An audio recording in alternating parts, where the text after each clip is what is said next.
todos por acompañarnos en esta entrevista que forma parte de la programación del Encuentro Internacional de Foto y Periodismo Ciudad de Gijón. Muchísimas gracias a Verónica Basurto por acompañarnos. Bueno, brevemente, porque lleva más de 18 años de carrera, voy a presentaros a Verónica. Verónica es periodista mexicana, ha hecho cobertura política, social y cultural en los principales medios de comunicación de México, en Monitor, en el Grupo Prisa, en Uno Noticias, y sobre todo ha hecho periodismo de investigación, ese género que está casi en peligro de extinción en nuestro país y que en países latinoamericanos vive uno de sus mejores momentos, pero que conlleva muchos más riesgos que los que solemos denunciar aquí de nuestra profesión, que son principalmente la precariedad y la falta de calidad por los intereses de los medios de comunicación. En el caso de la investigación que comentaba de Verónica, le ha supuesto tener que abandonar su país y refugiarse en España, después de un largo periplo que nos va a compartir con nosotros ahora. Pero estamos hablando de México, un país que se ha puesto como gran ejemplo por los países de la Unión Europea y por Estados Unidos, como ese gran aliado que han conseguido un alto crecimiento económico en los últimos años, a ese al que el rey de España cuando va le pide que sus empresas inviertan en nuestro país, no saque de esta situación, pero el mismo país que durante la última década, gobernado por Felipe Calderón, con su creada e inventada guerra contra el narcotráfico, supuso y conllevó la muerte y la desaparición de más de 100.000 personas, según las organizaciones de derechos humanos, y según el gobierno, que se queda más corto pero no es pequeña la cifra, más de 60.000 personas en una década. En el caso de Verónica, las investigaciones periodísticas no es la primera vez que le causan problemas.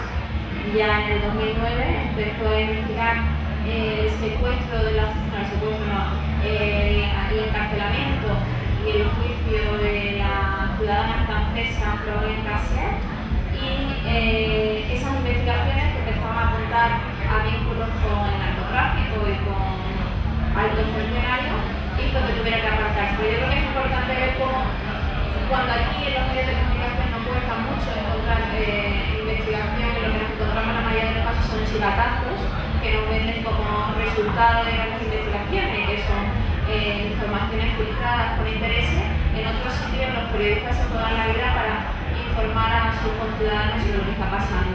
Verónica, cuéntanos, ¿qué empiezas a investigar en el 2009 y qué te supone? Pues ante todo, gracias a Breta y gracias a todos ustedes por estar del otro lado. Yo comienzo a investigar en el año 2009 con un reportero francés del diario Le Monde, por qué se tenía una ciudadana francesa en mi país, Florence Cassel. Llama la atención porque se violan absolutamente todas sus garantías individuales, sus derechos humanos, y es violado todo el proceso constitucional de la forma en que se tenía. A ella no la llevan ante el Ministerio Público tan luego la detienen y la dejan en una camioneta de la Policía Federal 24 horas. Hasta el siguiente día la presentan, pero ante las cámaras, y la presentan como una secuestradora que está dentro de una casa en la cual la llevan y que tiene presuntas personas secuestradas. Bueno, el hecho de que esto sea así hace que a todos los mexicanos nos llame la atención que está presentando la Policía Federal de manera amañada con las dos televisoras más importantes de mi país, que es Televisa y Televisión Azteca. Dicen que en este momento van a detener a una ciudadana francesa que es líder de una banda de secuestradores. Entran a la casa, entran varios policías armados y para detener a Florence Cassel con su gran banda de secuestradores. Pero cuando entra a la televisora, la sorpresa es que los secuestradores están en el piso y están tapados con una cobija, es decir, no los están deteniendo en flagrancia. Y la sorpresa mayor después es que después de 24 horas de que fueron detenidos, los presuntos secuestradores son presentados ante el Ministerio Público. Este preámbulo lo hago porque en mi país, a raíz de esta situación, empezamos a comprender muchos ciudadanos de que había varios eventos similares, que a las personas que detenían no eran, en muchos de los casos, unos secuestradores o unos narcotraficantes, pero que también se hacía con ellos montajes de este tipo, se hacían invenciones de historias, o se detenían a personas de, a lo mejor una banda de secuestradores, otra de narcotraficantes, pero que había que hacer una historia creíble para la ciudadanía y que además fuera una historia de Hollywood, para que esto le diera sustento pues al presidente, en este caso Felipe Calderón, que llegó políticamente muy mal en las encuestas a ser mi presidente. De hecho, se hablaba que quizá tendría que dirigir. Y él necesitaba un sustento, que fue entonces este tipo de montajes e idea hacer una guerra contra el narcotráfico, que nos ha llevado a nosotros a perder a más de 100.000 personas, a tener muchos desaparecidos que pueden ser personas de mi país, también centroamericanas, y quizá haya algunas europeas, esa parte todavía no lo sabemos. Pero es que decido entonces emprender una investigación con respecto a casos que lleven un indebido proceso, casos que violen la Constitución, casos en los que las personas que son detenidas, sean secuestradoras o narcotraficantes o no lo sean, tengan que tener un proceso tal cual se marca en la Constitución. Y esto es lo que me lleva a encontrar que muchos de estos eventos son orquestados desde la Presidencia de la República por funcionarios federales que además están inmiscuidos en delitos graves, como sería la delincuencia organizada, el tráfico de armas y también de drogas. Estamos hablando de funcionarios federales del gobierno de Felipe Calderón, el que acaba de terminar la administración, y que estaban inmiscuidos en este tipo de crímenes, ¿no? ¿Y cuál fue las consecuencias que supuso esa investigación? ¿Cómo empiezas a recibir feedback de las personas que tú apuntas públicamente? Cuando estaba realizando un documental, el documental y empiezo a rodarlo, la investigación de Florence Cassés la hago con el diario Le Monde, y la filmación de un documental la emprendo con una reportera de la televisora Francia 24, que es probable que ustedes la conozcan, y las amenazas de muerte, en donde se describe cómo me van a matar a mí y a mi familia si no dejo por completo la investigación. Solo las recibo yo, no las recibe nunca mi colega francesa, porque ahora entiendo, y después de muchos meses de que he salido de mi país, es que el crimen organizado, un cártel de la droga, pensaba que la que llevaba, la líder del proyecto de investigación era solo yo. Entonces las amenazas no eran españolas. Entonces tuve que abandonar, antes de abandonar el país, tuve que separarme de mi trabajo, tuve que entrar a un protocolo de seguridad de inmediato ante las amenazas y la persecución de estos grupos criminales. Abandonar mi trabajo, abandonar mi casa, abandonar mi familia, que no pude ver casi durante un mes. No pude decirle adiós a nadie en mi trabajo y tuve que estar como si fuera yo la delincuente, viviendo en 7 casas diferentes, escondiéndome del crimen organizado, y porque además el gobierno de mi país era incapaz de darme protección a través de la Secretaría de Gobernación, que para ustedes sería el Ministerio del Interior, y que lo más lógico es que, siendo yo ciudadana mexicana, ellos tuvieran que darme la garantía de la integridad de mi vida y que nadie pudiera matarme, pero no era así. Porque el gobierno de México sí que ha creado un comité con la función de proteger a los periodistas, sobre todo de cara a la opinión pública internacional, para lavar la imagen de que no eran capaces de proteger a sus periodistas, porque hay que recordar que México es el país del mundo donde es más peligroso ser periodista y donde más periodistas son asesinados, por encima de Irak. Sí, tenemos, por desgracia, muchos periodistas asesinados en mi país, evidentemente más nacionales, algunos extranjeros también. Y solamente hacer un preámbulo, la norma, constitucionalmente yo tengo el derecho de acudir ante una fiscalía especializada en delitos contra periodistas y defensores de derechos humanos. De tal manera que la Fiscalía, que pertenece a la Procuraduría General de la República, en compañía de la Secretaría de Gobernación, me dé la protección que yo necesito, la protección adecuada, dependiendo del riesgo que yo tenga. Pero cuando yo voy a la Fiscalía a poner mi denuncia, lo primero que me encuentro es a una fiscal amañada con las autoridades del gobierno de Felipe Calderón, que justo en este momento está terminando y está empezando otro nuevo gobierno con un nuevo partido. Entonces, todavía no ha dado tiempo de que sustituyan a la fiscal. Me encuentro a la fiscal, que es amiga de las personas que yo tengo que denunciar, que son los secretarios, que son funcionarios federales, amigos del presidente de la República, y ella entonces me intimida, o sea, lejos de recibirme como una periodista agredida y tratar de solucionar mi problema, lo que ella hace es intimidarme para que también entonces yo me separe de la investigación. Y entonces me dice que en ese momento, yo en este momento tengo los teléfonos de todas las personas que tú dices que te están amenazando. Yo en este momento podría hablarles para decirles que tú los estás poniendo dentro de esta investigación. Y eso era amedrentar. Mi caso en este momento tenía que pasar al mecanismo de protección para periodistas, que es recientemente renovado en mi país, que tiene 200 millones de pesos como presupuesto.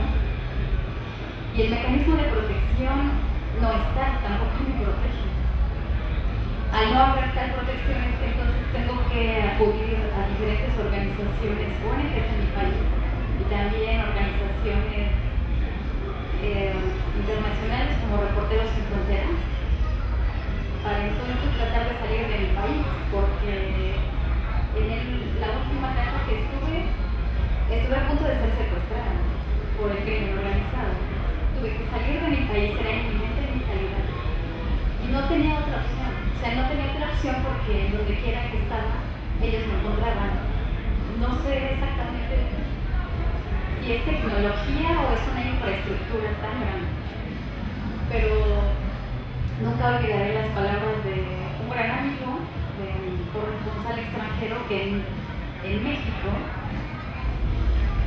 me dijo, todos los amigos que te hemos protegido estamos para ti y para tu familia, pero toda nuestra infraestructura puede con la infraestructura del crimen organizado, y tienes que irte ya de tu país.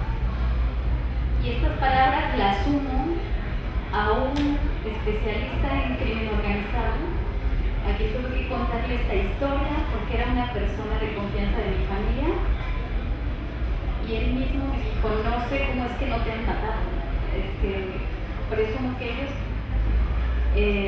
entienden que tienes tu información que a ellos les importa, y por eso no lo han hecho, pero en cuanto la obtengan o en cuanto dejen de necesitarla,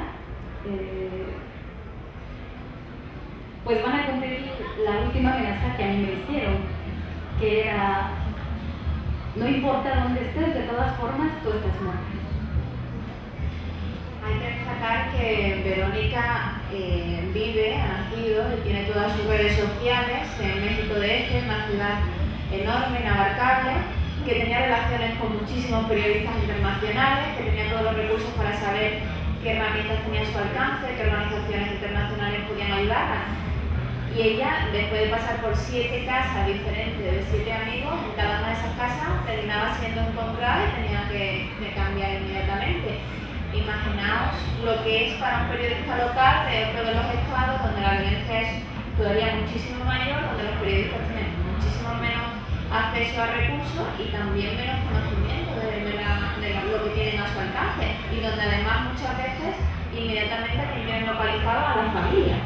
Porque todavía en México de hecho es más difícil localizar a los núcleos familiares. Sí, en México de hecho vivimos aproximadamente unos 15 millones de habitantes. Me comprenderán que la ciudad es enorme y yo nada más quería a que ellos supieran exactamente dónde vivían mis padres, qué auto tenía yo, y me daban demasiados detalles, ¿no? Lo cual quería decir que sabían perfectamente bien en qué contexto me movía, y también en qué zonas me movía y a quiénes entrevistaba, quiénes eran las personas que me daban información. Y bueno, también decir que hay periodistas que tenemos la oportunidad de salir del país, pero hay otros periodistas que deciden no hacerlo, y entonces a estos periodistas se les conoce solo como desplazados. Del estado de Veracruz, por ejemplo, han sido desplazados por lo menos 30 periodistas que han llegado a la Ciudad de México o a algunos otros estados. Y lo peor creo que para el periodismo que puede pasar es que cuando tú sales de tu estado, que es donde dominas la información, o de tu país también, es que te tengas que separar del periodismo, porque cuando tú sales de tu país,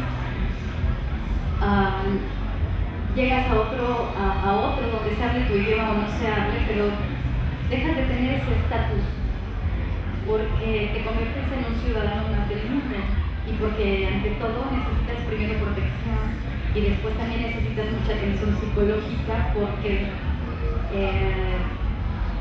la mayoría tenemos una persecución muy intensa. A veces no es de un mes, yo hablo de un mes porque esa fue la más intensa, pero es que en realidad a mí me habían estado ellos investigando desde mucho antes, incluso haciendo un contexto muy grande con Amnistía Internacional, que me hizo un análisis de riesgo personal.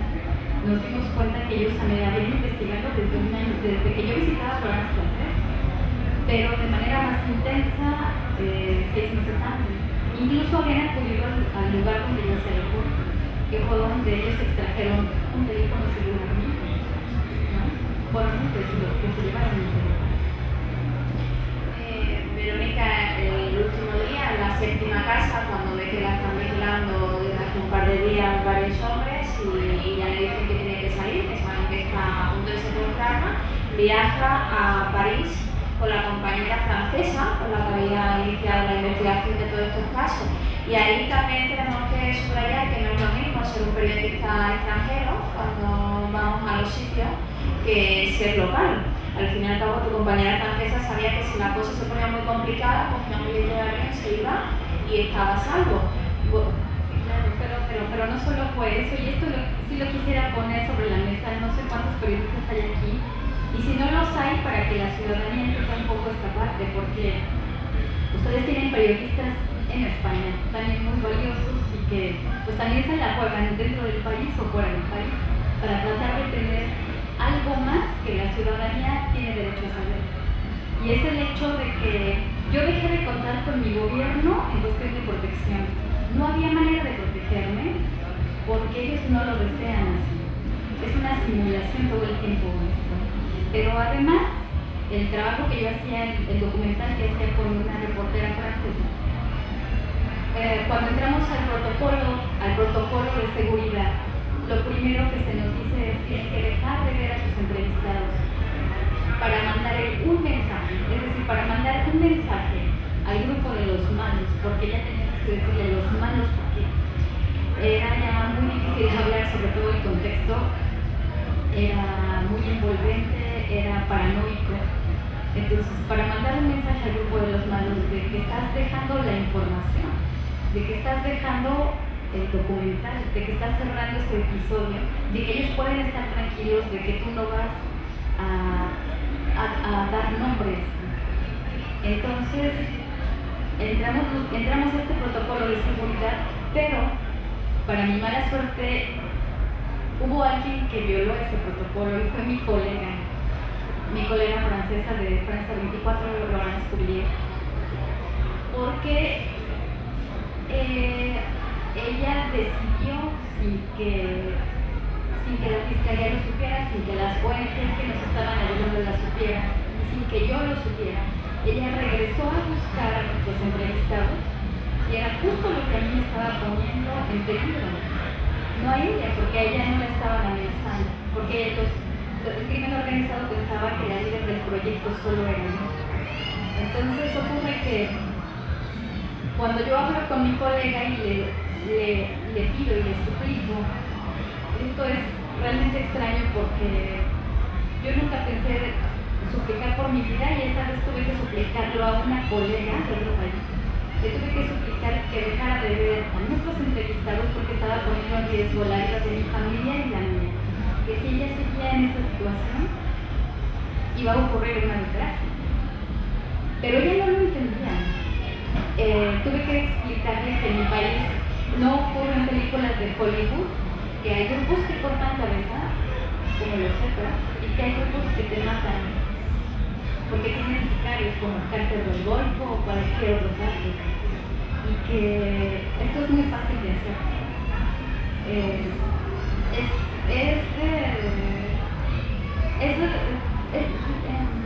Matar a alguien en mi país es de lo más fácil. Cuando alguien está en la mira del grupo,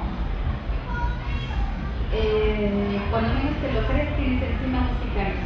Y esto puede ser en un lugar en el que haya mucha gente, hasta caminando, no hay problema. Tuve que suplicar a mi colega que lo hiciera y no lo entendía, porque quizá ella viene de un país como Francia en el que la situación, el contexto y el código de la ciudadanía es de tranquilidad, quizás, en donde puedes caminar a las 3, 4 de la mañana y no te pasa nada, y en donde no hay grupos que te están violentando todo el tiempo y no tienes amenazas.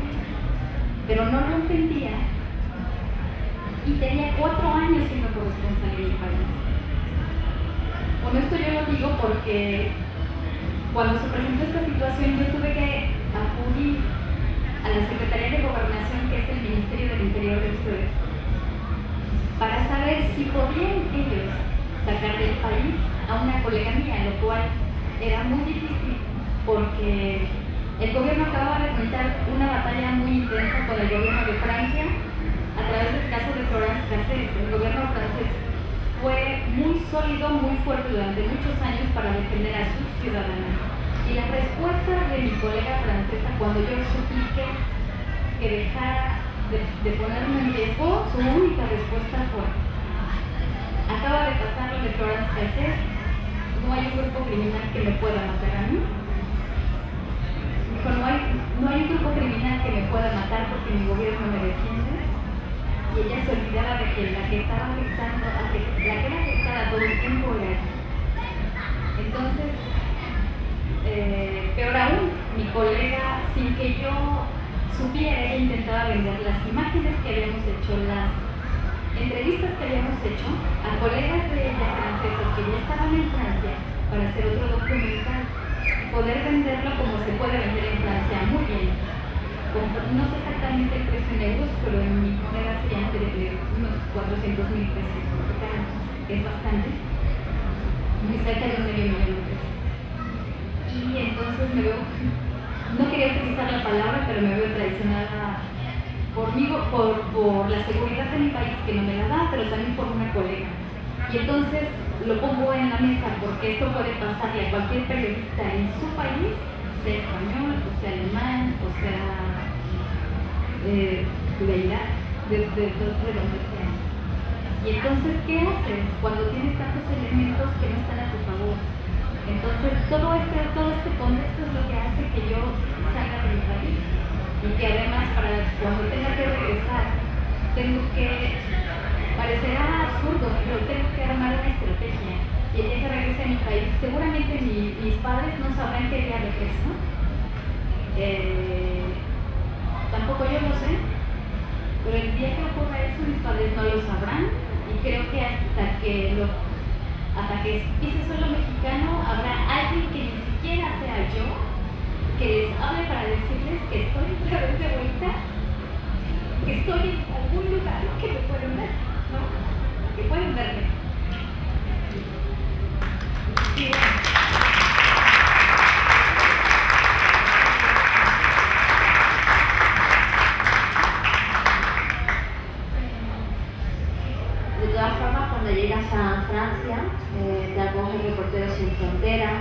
después te vienes a España, pero sigue siendo sorprendente que organizaciones que acogen, que saben que en México asesinan a los periodistas, sigan sin tener todo un protocolo de atención integral a las personas que llegan a España. En el caso, por ejemplo, de Verónica, ha sido ella la que ha tenido que ir buscando la habitación donde se queda en Madrid, cosa que a lo mejor no te sorprendió. A mí cuando me lo dices me parece muy sorprendente que tú vengas de estar a punto de ser asesinada y que no haya nadie que te busque la habitación.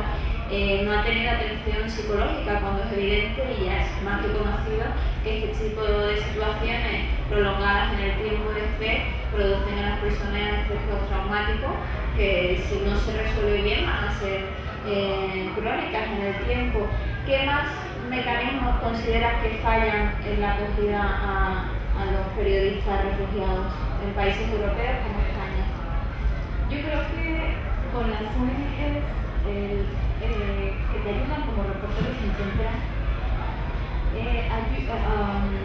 falla mucho esta parte de tener una estancia de por lo menos unos 15 días o 20 días de una atención psicológica intensa, porque tú tienes una persecución en un país en donde parecerá mentira, pero cada noche que yo dormía tenía en cada lugar que estaba, yo no estaba cómoda, no podía dormir. Bueno, en general no podía dormir, pero no podía dormir si no ponía una silla detrás de una puerta. Y no podía salir a la calle sin mirar cada paso que daba hacia atrás para ver si había alguien junto a mí que quisiera hacer daño.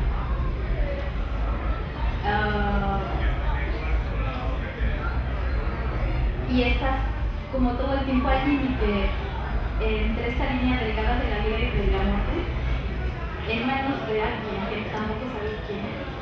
Entonces, creo que esta es la parte más importante que le falta a las ONGs que de algún momento acogen a los periodistas. Que sí es verdad que te dan dinero para salir del país, que sí es verdad que un billete de avión es caro, pero psicológicamente sales tan mal que necesitas volver a ponerte en la tierra durante muchos días con una atención especializada. Esa es la principal. Y otra que te obliga a veces a salir del país donde te invitan a darte protección, porque París es muy caro. París es muy caro, ¿no?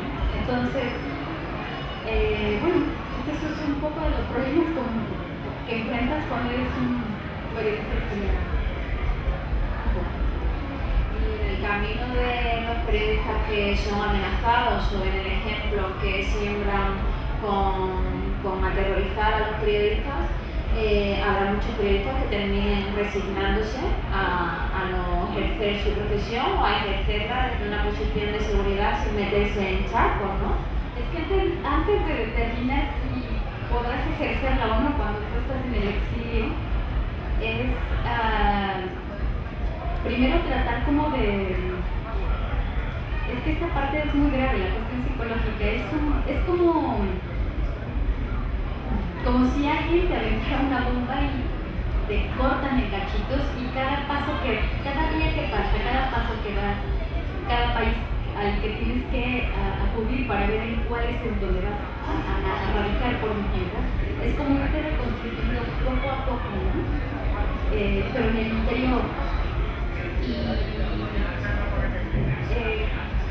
Para muchos periodistas es muy difícil determinar en qué momento podrás regresar al periodismo, hasta que no tengas la certeza de que tú estás bien, de que tú estás en tu centro y de saber exactamente qué quieres. No es fácil porque también estás en un país en donde tu contexto también cambia, los códigos cambian, pero por sobre todas las cosas hay algo que te duele mucho y es yo creo que es creo que sí lo llamaría así, es el dolor que vas a tener que aguantarte toda tu vida. Los periodistas estamos acostumbrados a investigar y no callar, y además investigar y poner sobre la mesa de la mejor manera posible para la ciudadanía en general del país en el que vivimos o del mundo lo que tienen derecho a saber. Y cuando tú haces una investigación y tienes que callarte y asumes que es por decisión propia, el callarte para toda que en este momento con el riesgo de familia, ¿sí? Es que lo peor que te puede ocurrir, porque es la primera vez que dices, tengo que cerrar mi boca. No voy a poder decir estos nombres y no voy a poder decir qué estaba investigando realmente. Y no voy a poder decir exactamente qué descubrí. Por lo menos hasta que yo sepa que estas personas quizá hayan muerto y quizá alguien lo pueda decir. Pero yo creo que lo peor es darte cuenta que tú tienes que cerrar la boca por primera vez y que es de manera forzada. Pero habrá muchísimos otros periodistas que cierran la boca antes de llegar a tu situación. Es una forma de silenciar también a la profesión y al poder, al cuarto poder en México, ¿no? ¿Qué situación está el periodismo ahora mismo en tu país? Bueno, el periodismo, trabajar como periodista en mi país es demasiado crítico ahora mismo, pero vamos, no es solo de hoy, esto tiene muchos sexenios hacia atrás. Yo creo que toda la vida ha sido complicado trabajar, solo que ha habido muchas formas distintas de amedrentar a un periodista. Cuando gobernaba el PRI antes del 2000, siempre se pagaba a los periodistas que cubrían, por ejemplo, presidencia al presidente, para que hablaran muy bien del presidente, y eso también era una forma psicológica de trabajar sobre el periodista. Después del 2000 las cosas cambiaron. Digo, hay que periodistas que recibían este dinero, sabemos de periodistas que recibieron hasta casas, ¿no? Pero también es porque tenían por debajo de la mesa un poco de amenaza. Después del año 2000 ha sido muy distinto porque ha sido una maniobra entre política y criminal, muy perversa.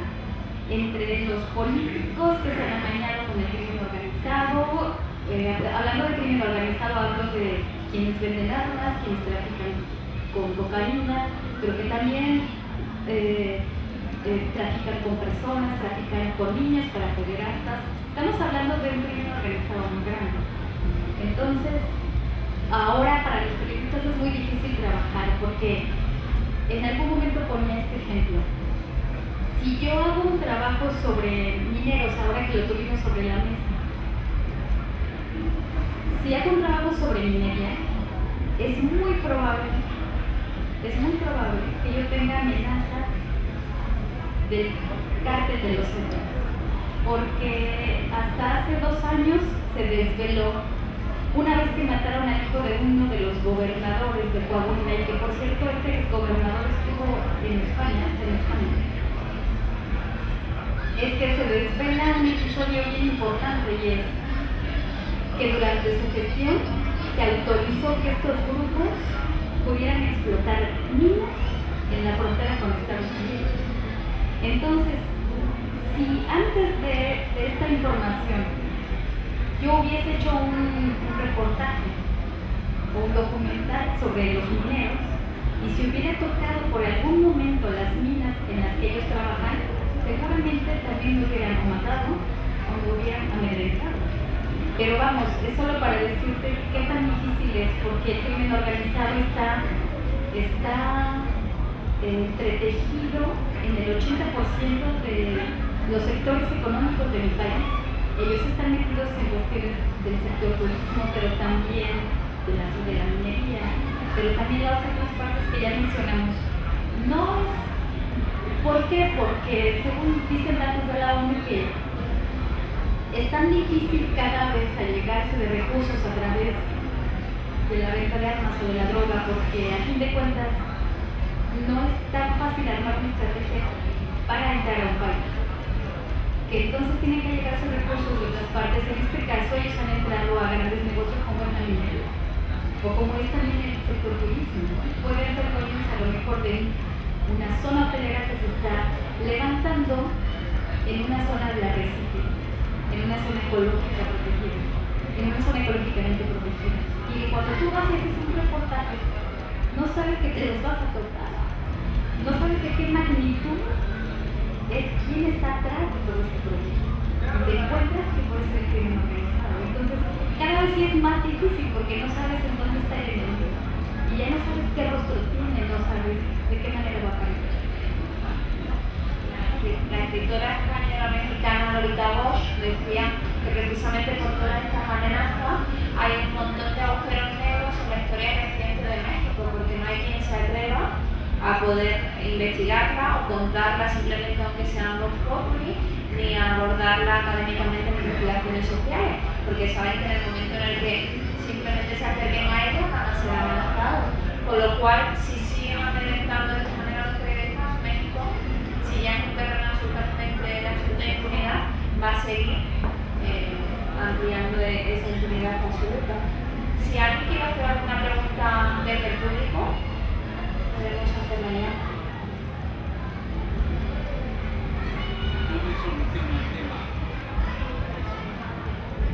¿Que si veo solución? Sí, es difícil. Es difícil tener una solución, ¿sabes? Porque cuando tienes un gobierno, ya no solo federal, en mi país hay, lo que ustedes dicen aquí, comunidades autónomas, para nosotros son los estados, tenemos 32 estados. Y en los 32 estados tenemos corroborado, porque además se ha publicado, cuántas autoridades y de qué niveles, y además toda la policía municipal de las alcaldías puede estar involucrada con todos estos grupos criminales.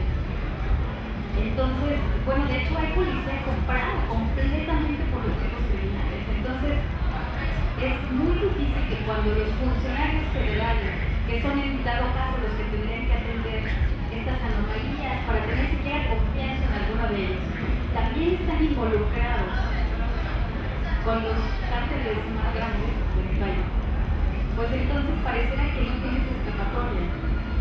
Yo por el momento decidí salir. Es muy difícil porque sé que en algún momento, bueno, voy a regresar y que en algún momento me voy a tener que topar otra vez con diferentes temas.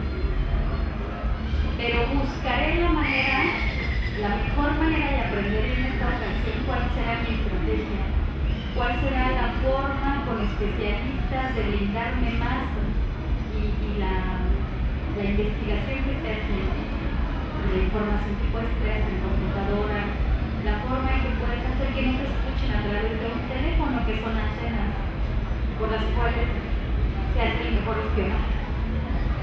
Todas estas formas de protección para regresar, para seguir informando a la ciudadanía de lo que tiene que saber y encarar un poco a las autoridades.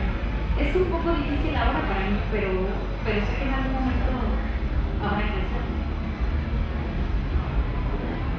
Con mi gobierno no hay mucha solución y creo que esto va para mucho tiempo más. Y que quizá por esto pudieran morir muchos periodistas. Esto también es real. Muchos defensores de derechos humanos que son muy agraviados por todo el crimen organizado en general.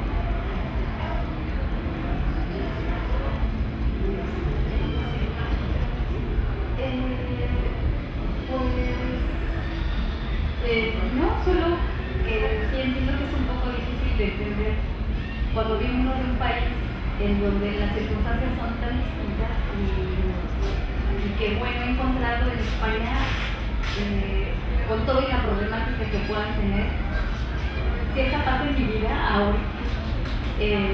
Puedo caminar por sus calles, para mí es increíble, a las 3 de la mañana. Y lo más chistoso y lo más curioso es que en algún momento unos fotógrafos me invitaron a tomar en Madrid una caña, que también no sabía que era una caña, pero me invitaron a tomar una. Y cuando dieron las 12 de la noche, yo me puse muy nerviosa y les dije que tenía que regresar al lugar donde estaba durmiendo, al departamento donde estoy durmiendo. Y ellos me decían que era muy temprano y yo les decía, es que tengo que regresar. Me da miedo regresar sola. Entonces les pregunté por qué calles podía regresar segura. Entonces ellos salieron de mí. Entiendo que el contexto es muy diferente, pero sí es verdad que en mi país esto ocurre, es verdad que en Centroamérica también estas cosas ocurren y que pues no son historias de Hollywood. Que es verdad que también en mi país lo pueden visitar porque también hay zonas que sí son muy seguras. Pero vamos, de lo que yo estoy hablando es cuando te metes o te involucras en una investigación, que tocas los puntos medulares de una organización tan grande que además estar tan atada al presidente de la República, Felipe Calderón, que es el que acaba de salir. Pues entonces te estás metiendo con los tentáculos más grandes.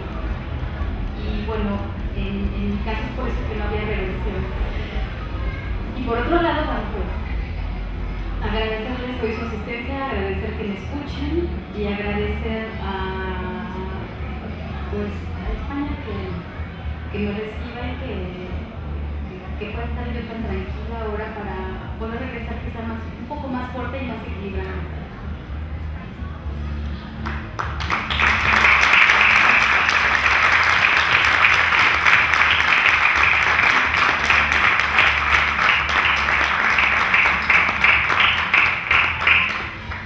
Muchísimas gracias a Verónica, que es una periodista muy experimentada, es decir, cuando ella aborda esta investigación sabe que está tocando zona peligrosa, pero iban saliendo cada vez más información y lo que se le vino encima, eso sí, no se lo podía imaginar, pero al menos que el gobierno tenía un sistema de protección tan horroroso, tan pésimo y que tendría que abandonar su país.